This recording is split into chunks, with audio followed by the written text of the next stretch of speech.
Bonjour, mon nom est Valérie Parizeau du Studio Rose Flash et vous écoutez La Rose TV. Alors aujourd'hui, je voulais vous poser une question d'abord. Alors, est-ce que vous sentez comme si vous aviez pas de temps dans votre semaine? Vous avez l'impression d'être toujours occupé, de travailler constamment et de ne jamais arriver à quoi que ce soit de concret? Alors, je crois que vous êtes affligé du problème, c'est-à-dire vous ne savez pas quelle est la différence entre quelque chose qui est important pour votre compagnie versus quelque chose qui est urgent. Alors, je vous explique.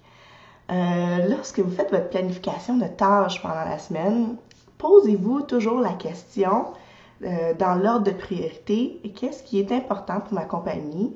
Qu'est-ce qui est urgent à faire?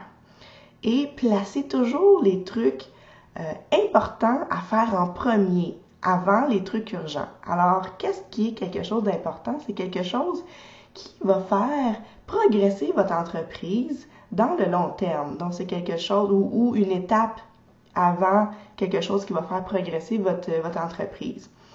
C'est quelque chose dont vous avez le contrôle habituellement versus quelque chose qui est urgent. C'est souvent une tâche qui nous est imposée. C'est souvent c'est un client qui nous amène quelque chose d'urgent à faire. Il faut que ça soit prêt maintenant. Donc, c'est quelque chose dont vous n'avez pas le contrôle. Et puis, c'est souvent aussi une tâche, qui est stressante, que vous avez un peu d'anxiété des fois à la faire. Donc, c'est quelque chose de pas le fun. Tout ça pour vous amener à vous poser comme questionnement, est-ce que vous avez une vision claire pour votre entreprise? Est-ce que vous avez des objectifs clairs? Parce que pour avoir une planification qui est pertinente, il faut que vous ayez un but, un objectif préalablement à faire la planification vers cet objectif-là. Donc, pour regagner le contrôle de votre temps et de vos affaires, commencez premièrement par vous définir un objectif. L'objectif, là, c'est quelque chose à moyen long terme.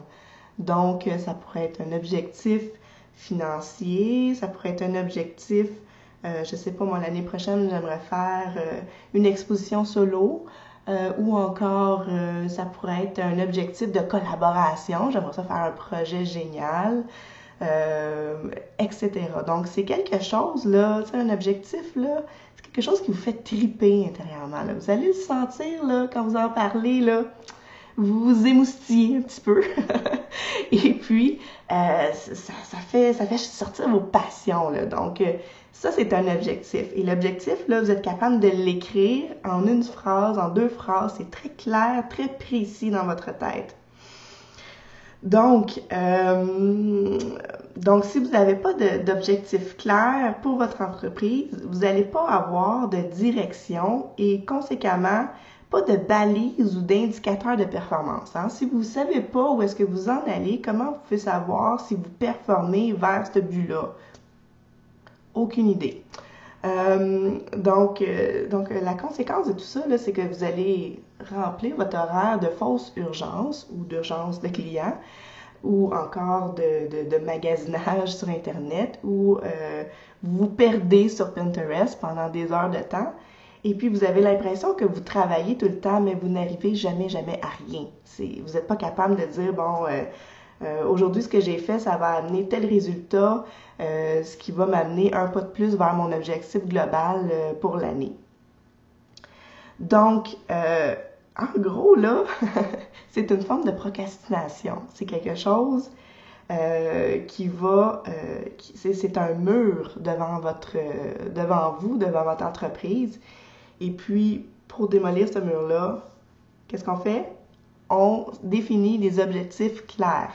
Donc, prochaine chose à faire, après avoir défini vos objectifs, vous définissez des étapes vers cet objectif-là. Donc, par exemple, si votre objectif, c'est d'atteindre un certain montant, un certain salaire cette année, définissez par mois ou par trimestre combien ça fait. Et puis après ça, vous définissez combien, je sais pas moi, si vous êtes photographe par exemple, combien de séances vous devez booker par mois, par trimestre pour arriver à cet objectif-là.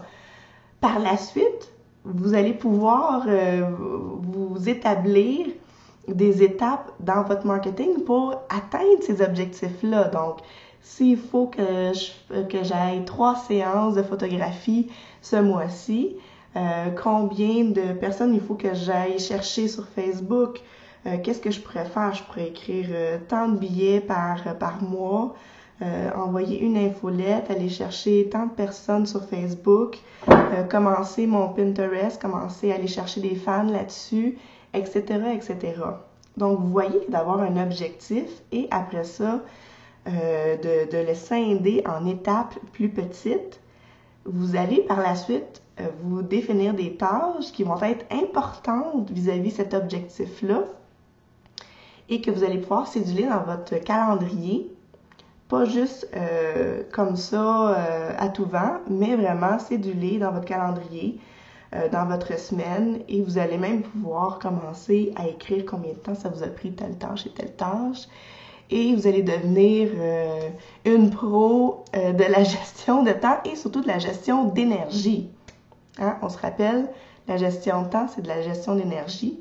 Donc voilà, je pense que ça fait le tour de ce que je voulais vous dire. N'oubliez pas de nous suivre sur Facebook, sur Pinterest. On a des super tableaux très inspirants. Et aussi sur Instagram, où est-ce que vous pouvez voir notre quotidien. Inscrivez-vous à l'infolette. Hein?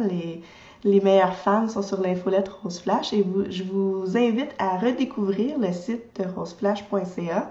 On a fait quelques petits changements visuels qui sont très cute et aussi très pertinents. Alors sur ce, je vous souhaite une belle fin de journée. N'oubliez pas de planifier comme il faut vos objectifs pour arriver à quelque chose de génial avec votre entreprise et ainsi de faire fleurir vos affaires. Alors, bye bye, bonne journée!